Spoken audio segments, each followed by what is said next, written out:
Tiga pemuda asal Kabupaten Samosir, Sumatera Utara dilaporkan tenggelam saat mencari ikan di perairan Danau Toba pada Sabtu 17 Mei malam.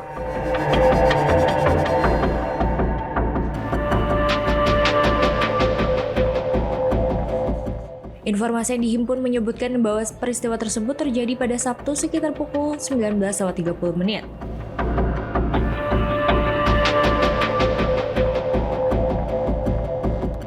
5 orang pemuda dari Desa Ononrunggu, Kabupaten Samosir pergi mencari ikan dengan cara menembak menggunakan spear gun di sekitar pelabuhan feri Ononrunggu.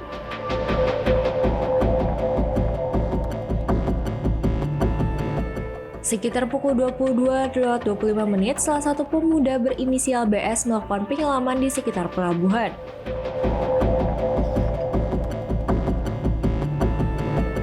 Namun hingga pukul 23.30 ia tidak kembali ke permukaan. Menyadari hal itu, dua rekannya RH 17 tahun dan RS 18 tahun melakukan penyelaman untuk mencari korban dengan bantuan senter sebagai alat penerangan. Naas, upaya pencarian itu justru berujung petaka. Keduanya tidak kembali ke permukaan dan ikut hilang. Dua rekan lainnya yang masih berada di atas air kemudian melaporkan kejadian tersebut ke warga sekitar dan pihak kepolisian sektor Ononrunggu.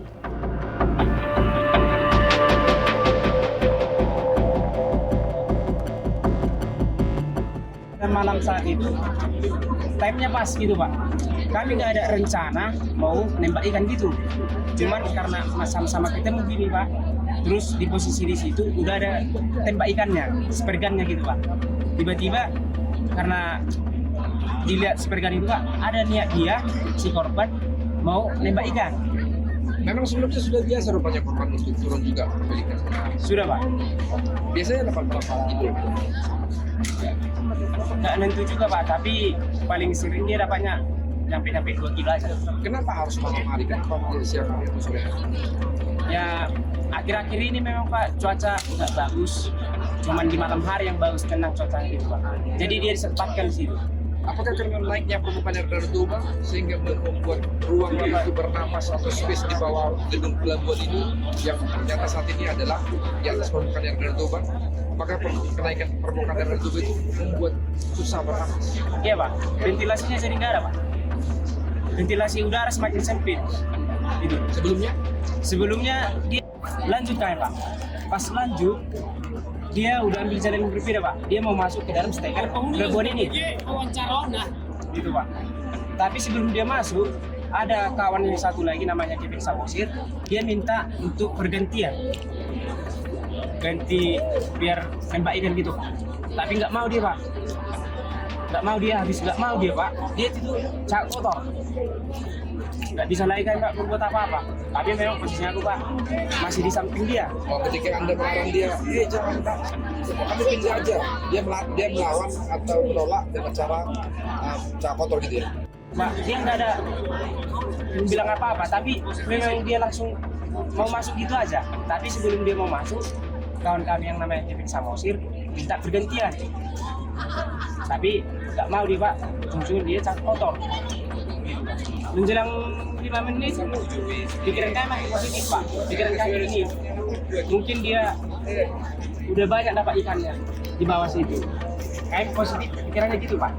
Tapi pas sudah lama menunggu, nggak ada kabar dari dia, informasi dia, paniklah kawan-kawan kami yang di permukaan Pak. Dipanggil lah, posisinya Pak aku di sana. Dipanggil aku Pak, karena nggak ada kabar dari si Frank sama sendiri. Turunlah aku menyelam sendiri, mencari. Iya, jam 11:30.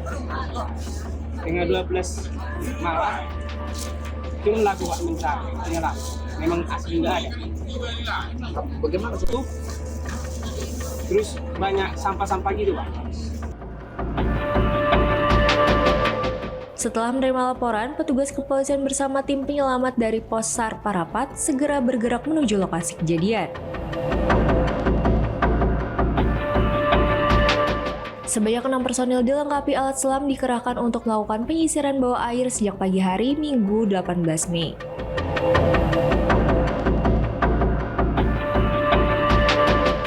Setelah lebih dari 6 jam pencarian, tim penyelam akhirnya berhasil menemukan ketiga korban di dasar Danau Toba sekitar pukul 16.00 di sekitar area Pelabuhan Ononrunggu. Ketiganya ditemukan sudah dalam kondisi meninggal dunia. Tim SAR menghadapi berbagai kendala selama proses pencarian, termasuk kondisi air yang mudah keruh dan jarak pandang terbatas di bawah permukaan danau.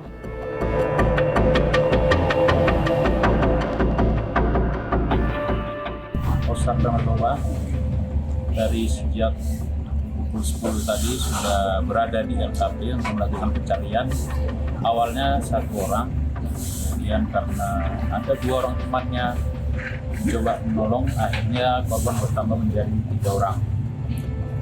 Kemudian setelah kami juga di lokasi langsung asesmen dan melakukan pencarian di LKP.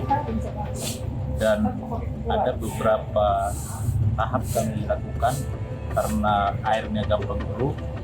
Jadi kami lakukan 3 tahap supaya korban cepat ditemukan dan dievakuasi.